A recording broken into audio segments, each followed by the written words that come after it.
Rahman sir Oscar இந்தியாவில் இருக்க பல சினிமா சம்பந்தப்பட்ட கலைஞர்கள் ஆசைப்பட்டு போது 2 ஆஸ்கர் வாங்கிட்டு வந்தார். ஆக இந்த 3 பேரும் சேர்ந்து ஒரு படம் பண்றாங்கன்னா அதுல பெரிய மன அழுத்தம் அவங்களுக்கு.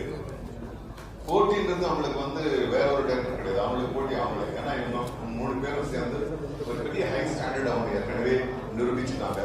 அதை விட பெருசா பண்ணணுன்றதுக்காக இந்த படத்தை அவங்க பண்ணியிருக்காங்க. இந்த படத்தை நாங்க எல்லாருமே பாராபட்சம் இல்லாமல் நாங்க எல்லா நடிகர்களும், முக்கியமாக நடிகர்கள், தொழில்நுட்ப கலைஞர்களும் நாங்க இதுல ஒரு ஷூட்டிங் போற மாதிரி எங்களுக்கு தெரியல. There was one warmness, there was one ஒரு பெரிய ஸ்டார், பெரிய டைரக்டர் ஒரு தோரணையே இல்லை.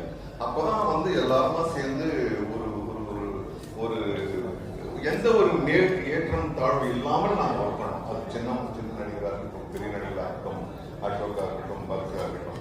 So we had a wonderful time. It was a learning process. So உங்களை போலவே நான் குழந்தை மாதிரி இந்த படத்துக்காக காத்திருக்கேன். நான் பல படங்கள் நடிச்சாச்சு, 70 படங்கள் நடிச்சாச்சு. நான் இப்போதான் அர்ஜுன் கிட்ட சொன்னேன், என்னடா இது ஊருக்கு போற மாதிரி இருக்கு அப்படின்னு.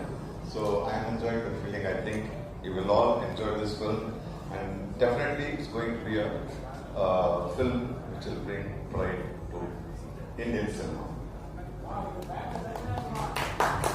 Thank you, sir.